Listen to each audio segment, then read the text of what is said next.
ಸಮಸ್ತ ಕೇಳುಗರಿಗೆ ಓದುವ ಪ್ರೀತಿಗಾಗಿ ಯೂಟ್ಯೂಬ್ ಚಾನಲ್ಗೆ ಸ್ವಾಗತ. ನಾನು ನಿಮ್ಮ ಪ್ರತಿಮಾ. ಈ ದಿನ ನಾನು ವೆಂಕಣ್ಣಯ್ಯನವರ ಅಂತಿಮ ಯಾತ್ರೆ ಈ ಭಾಗವನ್ನು ಓದುತ್ತಿದ್ದೇನೆ. ತಂದೆಯಿಂದ ತನ್ನ ಹಿರಿಯರ ಕಥೆಯನ್ನು ಕೇಳಿದ ಸುಬ್ಬಣ್ಣನ ಎಳೆಯ ಮನಸ್ಸಿನ ಮೇಲೆ ಅದ್ಭುತವಾದ ಸತ್ಪರಿಣಾಮ ಉಂಟಾಯಿತು. ಆ ಸತ್ಪರಿಣಾಮ ಜೀವಮಾನದಲ್ಲೆಲ್ಲ ಅಚ್ಚೊತ್ತಿದಂತೆ ನಿಂತಿತು. ತನ್ನ ಹಿರಿಯರ ವಿಷಯದಲ್ಲಿ ಅಪಾರ ಗೌರವ, ಪೂಜ್ಯ ಭಾವಗಳು ಮೂಡಿದುದಲ್ಲದೆ ತಾನೂ ಅವರು ನಡೆದ ಹಾದಿಯಲ್ಲೇ ನಡೆದು ಜನ್ಮವನ್ನು ಸಾರ್ಥಕಪಡಿಸಿಕೊಳ್ಳಬೇಕೆಂಬ ಆಸೆ, ಉತ್ಸಾಹಗಳು ಹೃದಯದಲ್ಲಿ ಮೂಡಿ ನೆಲೆಯಾಗಿ ನಿಂತವು. ಪರಶುರಾಮಪುರಕ್ಕೆ ಬಂದ ಮೇಲೆ ವೆಂಕಣ್ಣಯ್ಯನವರ ಬಾಳು ಶಾಂತವಾಗಿ ನಿರಾಂತಕವಾಗಿ ನಡೆದುಕೊಂಡು ಹೋಗುತ್ತಿತ್ತು. ಆದರೆ ಮಾನವ ಜೀವನವೆಂಬುದು ನೇರವಾದ ಹಾದಿಯೇನೂ ಅಲ್ಲ. ಬೆಳಕು ಕತ್ತಲೆಗಳಂತೆ, ಹುಬ್ಬು ತಗ್ಗುಗಳಂತೆ ದ್ವೈತವಾದುದು. ಅವರು ಕೆಲಸದಿಂದ ನಿವೃತ್ತರಾಗುವ ಸಮಯ ಹತ್ತಿರವಾಗುತ್ತಿದ್ದಂತೆ ದುರ್ವಿಧಿ ಅವರನ್ನು ಛೇಡಿಸತೊಡಗಿತು. ಅವರ ತಮ್ಮ ಲಕ್ಷ್ಮಪ್ಪ ಅವರಿಗೆ ತುಂಬ ಅಚ್ಚುಮೆಚ್ಚು. ಭೀಮಸೇನಂತಿದ್ದ ಆ ಲಕ್ಷ್ಮಪ್ಪ ಮೇಲ್ನೋಟಕ್ಕೆ ಒರಟನಾಗಿ ಕಾಣಿಸಿದರೂ ಆತನ ಹೃದಯ ಬಹು ಮೃದುವಾದುದು, ಆತನ ಅಂತಃಕರಣ ಬಹು ಶುದ್ಧವಾದುದು. ಅಣ್ಣನಲ್ಲಿ ಪರಮ ಪೂಜ್ಯ ಭಾವನೆ, ಅತ್ತಿಗೆಯಲ್ಲಿ ಮಾತೃ ಸಮಾನ ಗೌರವ, ಮಕ್ಕಳ ಮೇಲೆ ಬಹು ಪ್ರೀತಿ, ಮರೆಮೋಸಗಳ ಗಂಧವನ್ನು ಅರಿಯದ ನಿಷ್ಕಳಂಕ ಹೃದಯ. ನಾಗರಿಕನಲ್ಲದಿದ್ದರೂ ಸುಸಂಸ್ಕೃತ, ಅಪ್ಪಟ ಬ್ರಹ್ಮಚಾರಿ. ಹೆಣ್ಣನ್ನು ದುರ್ಭಾವನೆಯಿಂದ ಎಂದು ಕಣ್ಣೆತ್ತಿ ನೋಡಿದವನಲ್ಲ. ವ್ಯವಹಾರದಲ್ಲಿ ಅಷ್ಟೇನು ಬುದ್ಧಿವಂತನಲ್ಲ, ಆದರೆ ಮೂರ್ಖನಲ್ಲ. ತನಗೆ ಸಂಬಂಧವಿಲ್ಲದ ವಿಷಯದಲ್ಲಿ ಎಂದು ಕೈ ಹಾಕುವವನಲ್ಲ. ಭೀಮಕಾಯಕ್ಕೆ ತಕ್ಕಂತೆ ಧೈರ್ಯದ ಎದೆಗುಂಡಿಗೆ. ಭಯವೆಂದರೇನೆಂಬುದನ್ನು ಅವನರಿಯ. ಪರರ ಕಷ್ಟಗಳಲ್ಲಿ ಸದಾ ಸಹಾಯಕ, ಸಜ್ಜನನಾದ, ದೈವ ಭಕ್ತನಾದ, ಕೀರ್ತಿ ಪಡೆದಿದ್ದ ಈ ತಮ್ಮನ ಮೇಲೆ ವೆಂಕಣ್ಣಯ್ಯನವರಿಗೆ ಅಪಾರವಾದ ಪ್ರೀತಿ. ಆರೋಗ್ಯವೇ ಮೂರ್ತಿವೆತ್ತಂತಿದ್ದ ಈ ಪ್ರೀತಿಯ ತಮ್ಮ ಇದ್ದಕ್ಕಿದ್ದಂತೆಯೇ ಅನಾರೋಗ್ಯವೆಂದು ಮಲಗಿದ. ಇದನ್ನು ಕಂಡು ವೆಂಕಣ್ಣಯ್ಯನವರಿಗೆ ಗಾಬರಿಯಾಯಿತು. ಸಾಧ್ಯವಾದಷ್ಟು ಆತನ ಬಳಿಯಲ್ಲಿಯೇ ಇದ್ದು ಎಳೆಯ ಮಗುವಿನಂತೆ ಆತನನ್ನು ನೋಡಿಕೊಂಡರು. ಆತನ ಕಾಯಿಲೆಯ ಸುದ್ದಿ ಚೆನ್ನಮ್ಮ ನಾಗತಿಹಳ್ಳಿಯನ್ನು ಮುಟ್ಟುತ್ತಲೇ ಅಲ್ಲಿನ ಅಪ್ಪ ಜೋಯಿಸರು ಧಾವಿಸಿ ಬಂದರು ಪರಶುರಾಮಪುರಕ್ಕೆ. ಆದರೆ ಕಾಲ ಮಿಂಚಿತ್ತು. ಅವರು ಬರುವ ಹೊತ್ತಿಗೆ ಲಕ್ಷ್ಮಪ್ಪನವರ ಇಹಯಾತ್ರೆ ಮುಗಿದಿತ್ತು. ಆತನ ಆತ್ಮ ಭಗವಂತನಲ್ಲಿ ಲೀನವಾಗಿತ್ತು. ಪ್ರಾಣ ಪಕ್ಷಿ ಹಾರಿ ಹೋಗಿತ್ತು. ಪುಣ್ಯಾತ್ಮನಾದ ಲಕ್ಷ್ಮಪ್ಪನಿಗೆ ಸತ್ಪುರುಷ ಲಭ್ಯವಾದ ಅನಾಯಾಸ ಮರಣ ಲಭಿಸಿತು. ವೆಂಕಣ್ಣಯ್ಯನವರು ತಮ್ಮನ ಅಂತ್ಯಕರ್ಮಗಳೆಲ್ಲವನ್ನೂ ಸಾಂಗವಾಗಿ ನೆರವೇರಿಸಿದರು. ಈ ತಮ್ಮನ ಮರಣದಿಂದ ಮನಸ್ಸಿಗೆ ಆದ ಆಘಾತ ಅವರ ಹೃದಯದ ಮೇಲೆ ಚಿರಮುದ್ರೆಯನ್ನು ಒತ್ತಿತು. ಆದರೂ ಜ್ಞಾನಿಗಳಾದ ಅವರು ಕೆಲ ಕಾಲದಲ್ಲಿಯೇ ಮನಸ್ಸನ್ನು ಸಮಾಧಾನ ಸ್ಥಿತಿಗೆ ತಂದುಕೊಂಡರು. ವೆಂಕಣ್ಣಯ್ಯನವರು ಸರ್ಕಾರದ ಸೇವೆಯಿಂದ ನಿವೃತ್ತರಾಗುವ ಕಾಲ ಸನ್ನಿಹಿತವಾಗುವ ಸಂದರ್ಭ. ಮುಂದೆ ಎಲ್ಲಿ ನೆಲೆ ನಿಲ್ಲಬೇಕೆಂಬ ಯೋಚನೆ ಇದುವರೆಗೂ ಅವರ ತಲೆ ಹೊಕ್ಕಿರಲಿಲ್ಲ. ನೌಕರಿ ಇದ್ದ ಕಡೆ ಇದ್ದು ಕಾಲ ಕಳೆಯಿತು. ಇನ್ನು ಮುಂದೆ ಆಗಿರುವಂತಿಲ್ಲ. ನಿವೃತ್ತನಾದ ಮೇಲೆ ಎಲ್ಲಿ ನಿಲ್ಲಬೇಕು? ಪರಶುರಾಮಪುರದಲ್ಲಿಯೇ? ಅಲ್ಲೇನಿದೆ? ಮನೆಯೇ ಜಮೀನೇ ಏನೂ ಇಲ್ಲ. ಹೋಬಳಿಯ ದೊರೆಯಾಗಿ ಬಾಳಿದ ಊರಿನಲ್ಲಿ ಅನಾಮಧೇಯನಂತೆ ಪರರನ್ನು ಆಶ್ರಯಿಸಿ ಬಾಳುವುದು ಗೌರವಕ್ಕೆ ಕುಂದು. ತಾನು ಹುಟ್ಟಿದೂರು ಮೊಳಕಾಲ್ಮೂರು, ಅದು ತಾಲೂಕು ಪ್ರದೇಶ. ಬರುವ ಅಲ್ಪ ಪಿಂಚಣಿಯಲ್ಲಿ ಕುಟುಂಬ ನಡೆಸಲು ಸಾಧ್ಯವಿಲ್ಲ. ಮನ್ನಾರ್ಕೋಟೆಯಲ್ಲಿ ತಮ್ಮವರು ಇದ್ದಾರೆ. ದೇವರ ರಂಗಮ್ಮನ ಮೈದುನ ಅಚ್ಚಪ್ಪನ ಸಂತತಿಯವರು ಅಲ್ಲಿ ಶಾನುಭೋಗರಾಗಿದ್ದರು. ಅವರು ಜ್ಞಾತಿಗಳಷ್ಟೇ ಅಲ್ಲ, ಅವರ ಶಾನುಭೋಗಿಕೆಯಲ್ಲಿ ವೆಂಕಣ್ಣನವರಿಗೂ ಹಕ್ಕು ಇದೆ. ಆದರೆ ಎಂದು 2 ತಲೆಗಳು ಕಳೆದು ಹೋಗಿ ಈಗ ಹಕ್ಕನ್ನು ಸ್ಥಾಪಿಸುವಂತಿಲ್ಲ. ಆದರೂ ಅಲ್ಲಿಗೆ ಹೋದರೆ ಅಲ್ಪ ಸ್ವಲ್ಪ ಅನುಕೂಲ ಸಿಕ್ಕಬಹುದು. ಆ ಸಣ್ಣ ಹಳ್ಳಿಯಲ್ಲಿ ಜೀವನಾವಶ್ಯಕ ಸಾಮಗ್ರಿಗಳು ಸುಲಭ ನೆಲೆಯಲ್ಲಿ ದೊರೆಯಬಹುದು. ಇನ್ನು 4-6 ವರ್ಷಗಳು ಕಳೆದರೆ ಹಿರಿಯ ಮಗ ಸುಬ್ಬಣ್ಣ ಕೈಗೆ ಬರುತ್ತಾನೆ. ಸರ್ಕಾರದಲ್ಲಿ ಏನಾದರೂ ಕೆಲಸ ಸಿಗುತ್ತದೆ. ಅವನ ಸಂಬಳ ತಮ್ಮ ಪಿಂಚಣಿ ಸೇರಿದರೆ ತಾಪತ್ರಯವಿರುವುದಿಲ್ಲ. ಹೀಗೆಂದು ಯೋಚಿಸಿಕೊಂಡರು. ನಿವೃತ್ತಿಯ ದಿನ ಬಂದೇ ಬಂತು. ಪರಶುರಾಮಪುರದ ಹೋಬಳಿಯ ಜನರು ಇಂತಹ ಒಳ್ಳೆಯ ಅಧಿಕಾರಿ ತಮ್ಮನ್ನಗಲಿ ಹೋಗುತ್ತಿರುವುದಕ್ಕಾಗಿ ತುಂಬ ವ್ಯಥೆಪಟ್ಟರು. ತಮ್ಮ ಕೈಲಾದ ಕಡೆಯ ಸೇವೆಯ ಕಾಣಿಕೆಯನ್ನು ತುಂಬು ಹೃದಯದಿಂದ ಅರ್ಪಿಸಿದರು. ಸ್ವಲ್ಪ ಹೆಚ್ಚು ಕಡಿಮೆ 6 ತಿಂಗಳು ಸಂಸಾರ ನಿರ್ವಹಣೆಗೆ ಆಗುವಷ್ಟು ಸಾಮಗ್ರಿಗಳು ಶೇಖರವಾದವು. ಮೈಲಾರಪ್ಪನವರು ತಮ್ಮ ಮನೆಯಲ್ಲಿ ಒಂದು ದಿನದ ಔತಣವನ್ನು ಏರ್ಪಡಿಸಿದ್ದರು. ಎಲ್ಲರಿಗಿಂತಲೂ ಅವರಿಗೆ ಹೆಚ್ಚು ವ್ಯಥೆ. ವೆಂಕಣ್ಣಯ್ಯನವರಿಂದ ಅಗಲುವುದಕ್ಕೆ ವೆಂಕಣ್ಣಯ್ಯನವರಿಗೂ ಏಕ ಜೀವದಂತಿದ್ದ ಅವರನ್ನಗಲಲು ಅಷ್ಟೇ ಕಷ್ಟವಾಗಿತ್ತು. ಇಬ್ಬರಿಗೂ ಧಾರೆಯಾಗಿ ಕಂಬನಿ ಹರಿಯಿತು. ಒಬ್ಬರನ್ನೊಬ್ಬರು ಪ್ರೇಮದಿಂದ ಆಲಂಗಿಸಿದರು. ಉಭಯ ಸಂಸಾರದ ಹೆಣ್ಣು ಮಕ್ಕಳಲ್ಲಿಯೂ ಅದೇ ಬಗೆಯಾದ ಗೆಳೆತನ ಪ್ರಾರಂಭವಾಗಿತ್ತು. ಆದ್ದರಿಂದ ಅವರು ಪರಸ್ಪರ ಕಣ್ಣೀರಿಡುತ್ತಲೇ ಒಬ್ಬರೊಂದಿಬ್ಬರು ಬೀಳ್ಕೊಂಡರು. ವೆಂಕಣ್ಣಯ್ಯನವರು ಪರಶುರಾಮಪುರದಿಂದ ತಾವು ಹೊರಟು ಬರುವ ದಿನವನ್ನು ಮೊದಲೇ ಮನ್ನಾಕೋಟೆಯ ಶಾನುಭೋಗರಿಗೆ ತಿಳಿಸಿದ್ದರು. ಹೀಗಾಗಿ ಬಾಲಕೃಷ್ಣಪ್ಪನವರು ವೆಂಕಣ್ಣಯ್ಯನವರ ವಾಸಕ್ಕೆ ಅನುಕೂಲವಾದ ಮನೆಯೊಂದನ್ನು ನೋಡಿ ಅದನ್ನು ಚೊಕ್ಕಾಟಪಡಿಸಿ ಸಿದ್ಧಪಡಿಸಿದರು. ಪರಶುರಾಮಪುರದ ಮೈಲಾರಪ್ಪನವರು ವೆಂಕಣ್ಣಯ್ಯನವರ ಪ್ರಯಾಣಕ್ಕೆ ಸಾಮಾನು ಸಾಗಾಣಿಕೆಗೆ ಅವಶ್ಯವಾದಷ್ಟು ಗಾಡಿಗಳನ್ನು ಬಾಡಿಗೆ ಇಲ್ಲದೆ ಏರ್ಪಡಿಸಿದರು. ಹೊರಡುವ ದಿನ ಮತ್ತೊಮ್ಮೆ ಔತಣದ ಭೋಜನ ಏರ್ಪಾಡಾಯಿತು. ಭೋಜನವಾದ ಮೇಲೆ ಒಂದು ಜೊತೆ ಉತ್ತಮ ರೀತಿಯ ಪಂಚೆಯನ್ನು, ಒಂದು ಜೊತೆ ಹೊದೆಯುವ ಮೇಲುಕೋಟೆ ಉತ್ತರೀಯವನ್ನು 10 ರೂಪಾಯಿಗಳನ್ನು ಫಲತಾಂಬೂಲಗಳೊಂದಿಗೆ ಸಮರ್ಪಿಸಿ ದೀರ್ಘದಂಡ ನಮಸ್ಕಾರ ಮಾಡಿದರು. ಆನಂತರ ಎದ್ದು ಕೈ ಜೋಡಿಸಿ, ಸ್ವಾಮಿ, ತಮ್ಮ ಪಾದಧೂಳಿಯಿಂದ ನನ್ನ ಮನೆ ಮನಸ್ಸುಗಳು ಪಾವನವಾದವು. ತಮ್ಮ ಸಹವಾಸದಲ್ಲಿ ಕಳೆದ ಕಾಲ ನನ್ನ ಜನ್ಮದಲ್ಲಿಯೇ ಪರಮ ಪುಣ್ಯಕರವಾದದ್ದು. ನನ್ನ ಜೀವಿತ ಕಾಲದಲ್ಲಿ ನಾನು ತಮ್ಮಂತಹ ನಿಷ್ಪೃಹರಾದ ಅಧಿಕಾರಿಗಳನ್ನು ಕಾಣಲಿಲ್ಲ. ಇದು ಬರಿಯ ಆಡಂಬರದ ಔಪಚಾರಿಕೆ ಮಾತಲ್ಲ, ನನ್ನ ಹೃದಯದ ಆಳದಿಂದ ಮೇಲೆದ್ದು ಬರುತ್ತಿರುವ ಮಾತುಗಳಿವು. ನಿಮ್ಮನ್ನು ಅಗಲುವುದು ನನಗೆ ತುಂಬ ಸಂಕಟಕರ, ಆದರೆ ಅನಿವಾರ್ಯ. ನನ್ನ ಮತ್ತು ನನ್ನ ಕುಟುಂಬದವರ ಮೇಲೆ ನಿಮ್ಮ ಕೃಪಾಶೀರ್ವಾದವಿರಲಿ. ತಾಯಿ ಹನುಮಕ್ಕನವರೇ, ಪುಣ್ಯಶೀಲವಾದ ನೀವು ಕೂಡ ನಮ್ಮನ್ನೆಲ್ಲ ಆಶೀರ್ವದಿಸಿ ಎಂದು ಗದ್ಗದ ಕಂಠದಿಂದ ನುಡಿದರು. ಆತನ ಕಣ್ಣಲ್ಲಿ ನೀರು ಹರಿಯುತ್ತಿತ್ತು.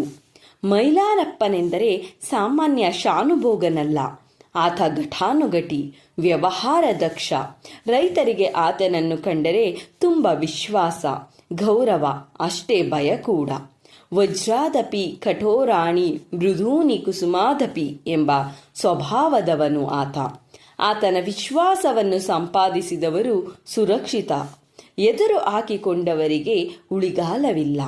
ಆತನ ಹೆಸರು ಸುತ್ತಮುತ್ತಿನ ಪ್ರದೇಶದಲ್ಲಿ ಪ್ರಸಿದ್ಧವಾಗಿತ್ತು.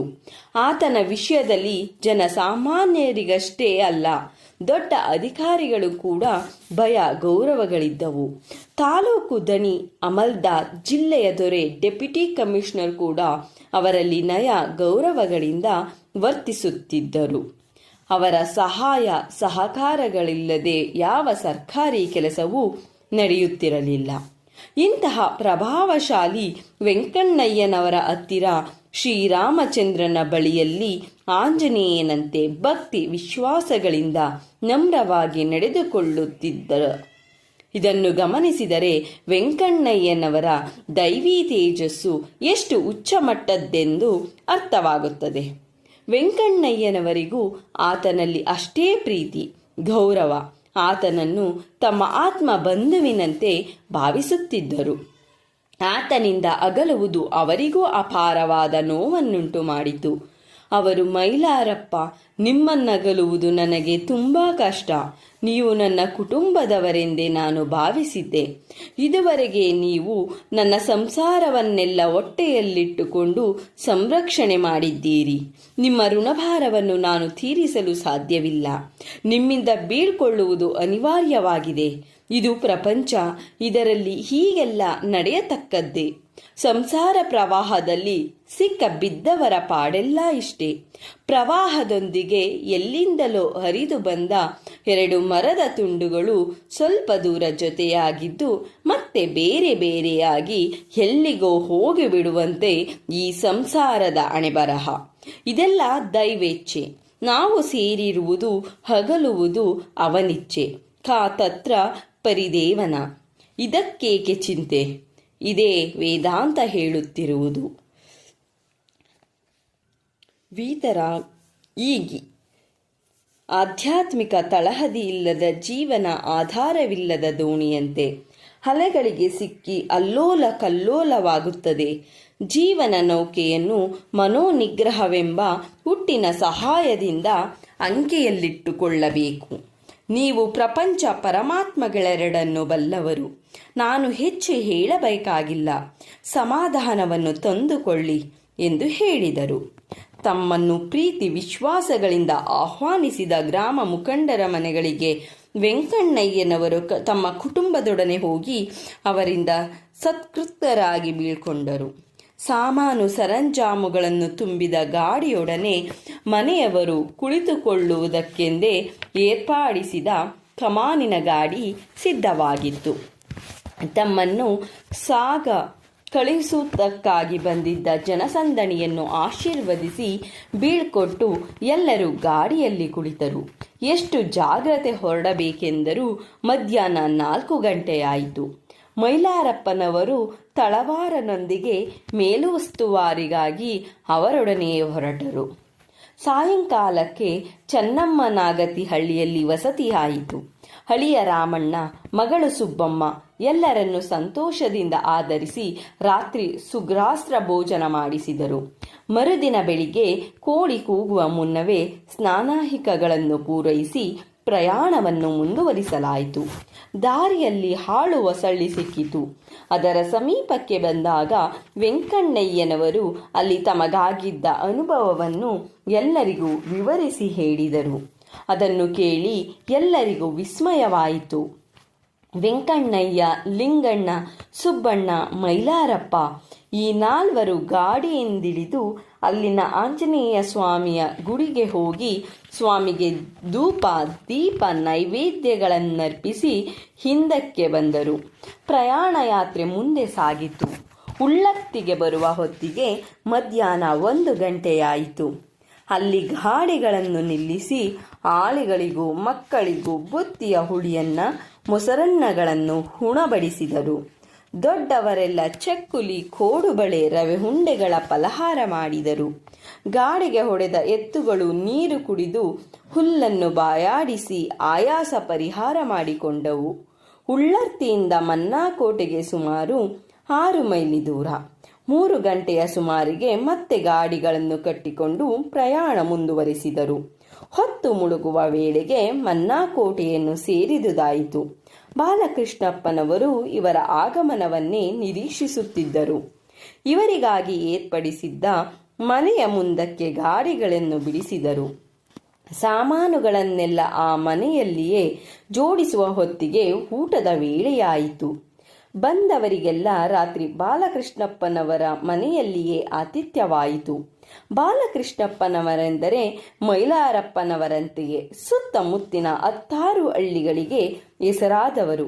ನೆಮ್ಮದಿಯ ಕುಳ, ಧಾರಾಳವಾದ ಮನಸ್ಸಿನವರು, ಅಂತಃಕರಣ ಉಳ್ಳವರು, ಕೊಡುಗೈ ದೊರೆ.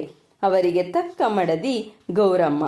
ಬಂದವರಿಗೆಲ್ಲ ವಿಶ್ವಾಸಾಧಾರಗಳಿಂದ ಊಟ ಮಾಡಿಸಿದಳು. ತಮ್ಮ ಮನೆಯಲ್ಲಿ ಇದ್ದದ್ದು ಇಲ್ಲದ್ದನ್ನೆಲ್ಲ ಸರಿ ಮಾಡಿಕೊಳ್ಳುವವರೆಗೆ ಅಲ್ಲಿಯೇ ಊಟ ಮಾಡಿಕೊಂಡು ಹೋಗುವಂತೆ ವೆಂಕಣ್ಣಯ್ಯನವರ ಕುಟುಂಬಕ್ಕೆ ಆಹ್ವಾನ ನೀಡಿದರು. ಬಾಲಕೃಷ್ಣಪ್ಪನವರು ಮೈಲಾರಪ್ಪನವರು ಚಿರಪರಿಚಿತರು. ಹೊಸಬರೇನೂ ಅಲ್ಲ. ಇಬ್ಬರು ಒಂದೇ ತಾಲೂಕಿನವರು, ಅಕ್ಕಪಕ್ಕದ ಹೋಬಳಿಯ ಶಾನುಭೋಗರು. ಇಬ್ಬರು ಮೇಧಾವಿಗಳು, ಪ್ರಜೆಗಳಲ್ಲಿ ಸರ್ಕಾರದಲ್ಲಿ ವರ್ಚಸ್ವಿಗಳು, ಜನಾನುರಾಗಿಗಳು. ಜಮಾಬಂದಿಯೇ ಮೊದಲಾದ ಸರ್ಕಾರಿ ಕೆಲಸಗಳಿಗಾಗಿ ತಾಲೂಕು ಸ್ಥಳದಲ್ಲಿ ಎಷ್ಟೋ ಸಲ ಒಟ್ಟಿಗೆ ಸೇರಿದ್ದವರು, ಮುಂದೆಯೂ ಸೇರತಕ್ಕವರು. ಪರಸ್ಪರ ಭೇಟಿಯಿಂದ ಉಭಯರು ಸಹ ಬಹು ಸಂತೋಷಪಟ್ಟರು. ಮನ್ನಾಕೋಟೆ ಸೇರಿದ ಮಾರನೇ ದಿನ ಮೈಲಾರಪ್ಪ ತಮ್ಮ ಊರಿಗೆ ಹಿಂದಿರುಗಿ ಹೊರಟರು. ಬಾಲಕೃಷ್ಣಪ್ಪನವರು ತಮ್ಮ ಸರಿ ಸಮಾನ ಸ್ಕಂದರಾದ ಅಮಾನ್ಯ ಅತಿಥಿಯ ಗೌರವವಾಗಿ ಹೋಳಿಗೆ ಪಾಯಸದ ಔತಣವನ್ನೇರ್ಪಡಿಸಿದರು.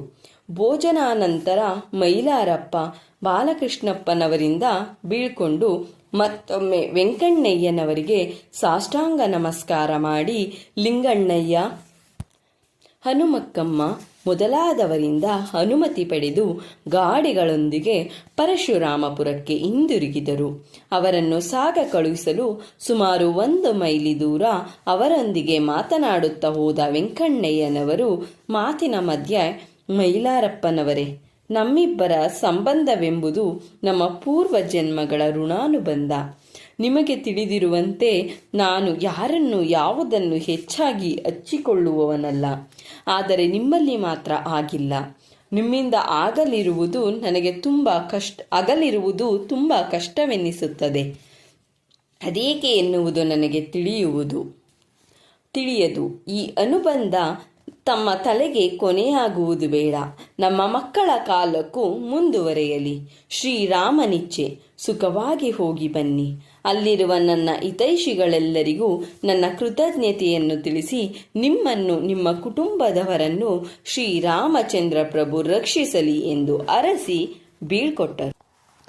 ಮೈಲಾರಪ್ಪನವರು ಪರಶುರಾಮಪುರಕ್ಕೆ ಹಿಂದಿರುಗಿ ಬಂದರು. ವೆಂಕಣ್ಣಯ್ಯನವರು ಹೇಳಿದ ಮಾತು ನಿಜವಾಯಿತು. ಮುಂದೆ ಸುಮಾರು 40 ವರ್ಷಗಳ ನಂತರ ವೆಂಕಣ್ಣಯ್ಯನವರ 2ನೇ ಮಗ ಶ್ರೀನಿವಾಸರಾಯರು ಅದೇ ಪರಶುರಾಮಪುರದ ಹೋಬಳಿಗೆ ಶೇಕದಾರನಾದ. ಮೈಲಾರಪ್ಪನವರ ಮಗ ವೆಂಕಟರಮಣಯ್ಯ ಶಾನುಭೋಗನಾದ. ಅವರಿಬ್ಬರ ಸಂಬಂಧ ಅವರುಗಳ ತಂದೆಯರ ಸಂಬಂಧದಂತೆಯೇ ಇತ್ತು. ವೆಂಕಣ್ಣಯ್ಯನವರು ಮನ್ನಾಕೋಟೆಯಲ್ಲಿ ಸ್ವಲ್ಪ ಕಾಲ ಕಳೆದರು. ಅದು ಸಣ್ಣ ಹಳ್ಳಿ. ಹೆಚ್ಚು ದುಡಿಮೆಗೆ, ಸಂಪಾದನೆಗೆ ಅವಕಾಶವಿಲ್ಲ. ಬಹು ಸೀಮಿತವಾದ ವಲಯ. ಯಾರಾದರೂ ಬಂದು ಕೇಳಿಕೊಂಡರೆ ರೆವಿನ್ಯೂ ಸಂಬಂಧದ ಅರ್ಜಿಯನ್ನು, ಜಮೀನು ದರಖಾಸ್ತನ್ನು ಬರೆದುಕೊಟ್ಟು ಅದಕ್ಕಾಗಿ ಅವರು ಸ್ವಸಂತೋಷದಿಂದ ಕೊಡುವ ಪ್ರತಿಫಲವನ್ನು ಸ್ವೀಕರಿಸುವುದರಲ್ಲಿ ಅನ್ಯಾಯವಾಗಲಿ, ಅಧರ್ಮವಾಗಲಿ, ಅಪ್ರಾಮಾಣಿಕತೆಯಾಗಲಿ ಇರಲಿಲ್ಲ. ಅದರ ಹೊರತು ಬೇರೆ ಯಾವ ಸಂಪಾದನೆಯ ಮಾರ್ಗವೂ ಅವರಿಗೆ ಗೊತ್ತಿರಲಿಲ್ಲ. ಆದರೆ ಇದುವರೆಗೆ ತಮ್ಮ ಪಿರ್ಕಾ ಗ್ರಾಮಗಳಲ್ಲಿ ಸರ್ಕಾರಿ ಕಾರ್ಯಕ್ಕಾಗಿ ಬೇರೆ ಯಾರು ತಲೆ ಹಾಕಲು ಅವಕಾಶ ಕೊಡದೆ ತಾವೇ ಅದನ್ನು ನಿರ್ವಹಿಸುತ್ತಿದ್ದ ಬಾಲಕೃಷ್ಣಪ್ಪನವರ ಮನಸ್ಸಿಗೆ ಅಸಮಾಧಾನವಾಗಬಹುದೋ ಏನೋ ಎಂಬ ಆತಂಕ ವೆಂಕಣ್ಣಯ್ಯನವರ ಮನಸ್ಸಿನಲ್ಲಿ ಕಾಡತೊಡಗಿತು. ಆದ್ದರಿಂದ ಕೆಲ ಕಾಲದ ಮೇಲೆ ಅದರ ಗೊಡವೆಗೂ ಹೋಗದೆ ಶ್ರೀರಾಮನು ಮಾಡಿಸಿದಂತಾಗಲಿ ಎಂದು ಸುಮ್ಮನಿದ್ದು ಬಿಟ್ಟರು. ಕೇವಲ ಅವರ ಪಿಂಚಣಿಯಿಂದ ಆದಾಯ ತಿಂಗಳಿಗೆ 6 ರೂಪಾಯಿಗಳು ಮಾತ್ರ.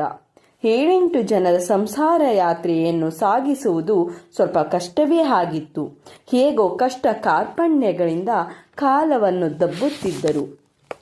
ಬಡತನವು ಅವರದಾದ್ಯಂತ ಅಂಟಿ ಬಂದಿತು. ಅದರಿಂದ ಅದಕ್ಕಾಗಿ ಅವರು ಚಿಂತಿಸಲಿಲ್ಲ. ಅವರ ಹಿರಿಯ ಮಗ ಸುಬ್ಬಣ್ಣ ಆಗ ಇನ್ನೂ 12 ವರ್ಷದವನು.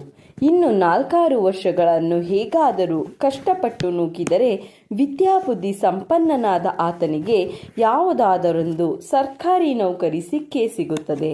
ಅಲ್ಲಿಂದ ಮುಂದೆ ಇಷ್ಟು ತೊಂದರೆ ಇರುವುದಿಲ್ಲ ಎಂಬ ಭರವಸೆಯಿಂದ ಇದ್ದರು. ಸುಬ್ಬಣ್ಣ ತಂದೆ ತಾಯಿಗಳ ಅಚ್ಚುಮೆಚ್ಚಿನ ಮಗ. ತಂದೆಯಂತೆ ಆಚಾರಶೀಲ, ದೈವಭಕ್ತ, ಸುಸಂಸ್ಕೃತ. ಯಾವ ಪರೀಕ್ಷೆಯಲ್ಲೂ ಉತ್ತೀರ್ಣನಾಗಿ ಬಿರುದಾಂಕಿತನಾಗದಿದ್ದರೂ ಒಳ್ಳೆಯ ವಿದ್ಯಾವಂತ, ಬುದ್ಧಿವಂತ, ವ್ಯವಹಾರ ಚತುರ, ತಕ್ಕ ಮಟ್ಟಿಗೆ ಉನ್ನತ ಮಟ್ಟದ ಸಾಹಿತಿ. ತಂದೆ ಶೇಕದಾರರಾಗಿದ್ದಾಗಲೇ ಅವರ ಲೆಕ್ಕಪತ್ರಗಳನ್ನು ಗ್ರಹಿಸಿ ಬರೆಯುವಷ್ಟರ ಮಟ್ಟಿಗೆ ಮೇಧಾವಿ. ತಂದೆ ತಾಯಿಗಳಲ್ಲಿ, ಗುರು ಹಿರಿಯರಲ್ಲಿ ಪೂಜ್ಯ ಭಾವ. ಇಬ್ಬರು ತಮ್ಮಂದಿರು ಎಂದರೆ ಸ್ವಂತ ತಮ್ಮ ಶ್ರೀನಿವಾಸ ಮತ್ತು ಚಿಕ್ಕಪ್ಪ ಲಿಂಗಣ್ಣನವರ ಮಗ ಸಣ್ಣ ಸುಬ್ಬಣ್ಣನವರನ್ನು ವಿದ್ಯಾವಂತರನ್ನಾಗಿ ಮಾಡಬೇಕೆಂಬಾಸೆ. ತಾನು ಕಷ್ಟಪಟ್ಟು ದುಡಿದು ಸಂಸಾರದ ಕಷ್ಟ ಕಾರ್ಪಣ್ಯಗಳನ್ನು ನೀಗಿಸಿ ತಂದೆ ತಾಯಿಗಳನ್ನು ಮುಪ್ಪಿನಲ್ಲಿ ಸುಖ ಸಂತೋಷದಿಂದಿರಬೇಕೆಂಬ ಸದಾಕಾಂಕ್ಷೆ. ಇಂತಹ ಗುಣವಂತನಾದ ಮಗನ ವಿಷಯದಲ್ಲಿ ವೆಂಕಣ್ಣಯ್ಯನವರಿಗೆ ಹೆಮ್ಮೆ ಭರವಸೆಗಳಿದ್ದುದರಲ್ಲಿ ವಿಶೇಷವೇನೂ ಇಲ್ಲ. ಅವರ ನಿರೀಕ್ಷೆ ಸಹಜವಾಗಿಯೇ ಇತ್ತು. ಕಾಲಚಕ್ರ ಹುರುಳಿ ಹೋಗುತ್ತಿತ್ತು. ಜೀವನ ರಥ ಹೇಗೋ ಶಾಂತವಾಗಿ ಸಾಗುತ್ತಿತ್ತು. ಕಷ್ಟ ಸುಖಗಳ ಕಣ್ಣಾಮುಚ್ಚಾಲೆ ಜೀವನದಲ್ಲಿ ಅನಿವಾರ್ಯವಲ್ಲವೇ? ವಿಧಿಯ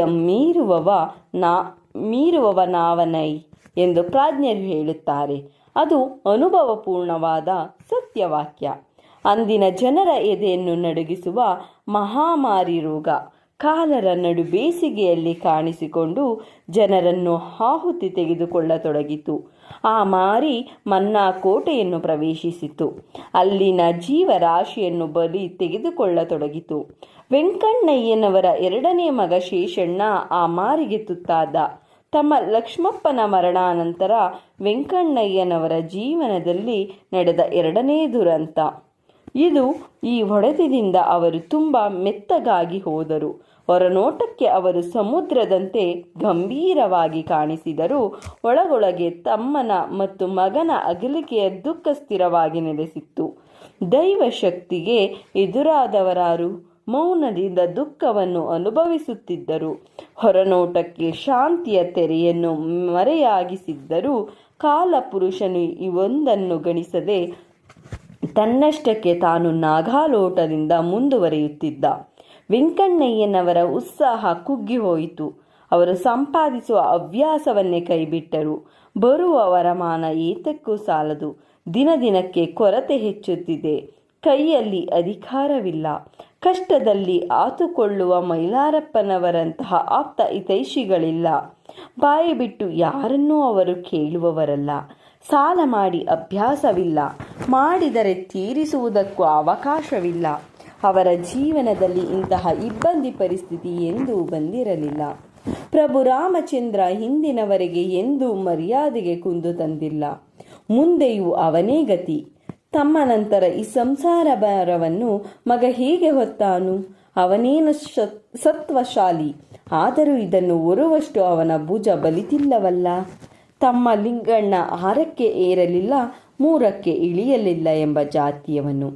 ಅಣ್ಣನ ಸಂಪಾದನೆಯ ಕಾಲದಲ್ಲಿ ಹೇಗೋ ಈಗಲೂ ಹಾಗೇ ಇದ್ದಾನೆ. ಆತನೊಬ್ಬ ವಿನೋದ ಪುರುಷ. ತಾನು ನಕ್ಕು ಬೇರೆಯವರನ್ನು ನಗಿಸಿ ನಿರ್ಯೋಚನೆಯಾಗಿ ನಿಶ್ಚಿಂತೆಯಾಗಿ ಕಾಲ ಕಳೆಯುವ ಸ್ವಭಾವ ಆತನದು. ತಾನು ದುಡಿಯಬೇಕೆಂಬ ಯೋಚನೆ ಅವನಿಗೆ ಎಂದೂ ಬಂದಿರಲಿಲ್ಲ, ಇಂದೂ ಇಲ್ಲ. ತನ್ನ ಸಂಸಾರ ಅಣ್ಣನಿಗೆ ಭಾರವಾಗುವುದೆಂಬ ಭಾವನೆಯೇ ಆತನ ತಲೆಯನ್ನು ಹೋಗುತ್ತಿರಲಿಲ್ಲ. ಒಂದು ವಿಧದಲ್ಲಿ ಆತ ಶಾಂತ ನಿಶ್ಚಿತ ಜೀವಿ. ವಿಧಿ ಮತ್ತೊಮ್ಮೆ ವಿಕಟಾಟಹಾಸ ಮಾಡಿತು. ಎಂದು ಕಾಯಿಲೆ ಕಸಾಲೆಗಳನ್ನರಿಯದ ಆರೋಗ್ಯ ದೃಢಕಾಯರಾದ ವೆಂಕಣ್ಣಯ್ಯನವರು ಕಾಯಿಲೆಯಿಂದ ಹಾಸಿಗೆ ಹಿಡಿದರು. ಪುಣ್ಯಾತ್ಮನಾದ ಆತನಿಗೆ ತನ್ನ ಕಾಲ ಮುಗಿಯಿತೆಂದು ಮನಸ್ಸಿಗೆ ಹೊಳೆಯಿತು. ಆತ ಮರಣಕ್ಕೆ ಅಂಜುವವರೇನೂ ಅಲ್ಲ. ದೇಹಿನೋಸ್ಮಿನ್ ಯಥಾ ದೇಹೇ ಕೌಮಾರಂ ಯೌವನಂ ಜರ ತಥಾ ದೇಹಾಂತರ ಪ್ರಾಪ್ತಿಂ ಧೀರಸ್ತತ್ರ ನ ಮ್ಯುಹತಿ. ಜನ್ಮ ಜರಾಮರಣಗಳು ಪ್ರಕೃತಿ ಸಹಜವಾದವು.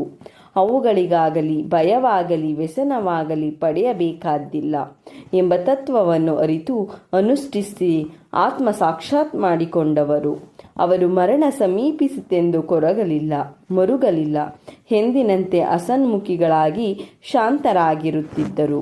ಈ ಸ್ಥಿತಿಯನ್ನೇ ಜ್ಞಾನಿಗಳಾದರು.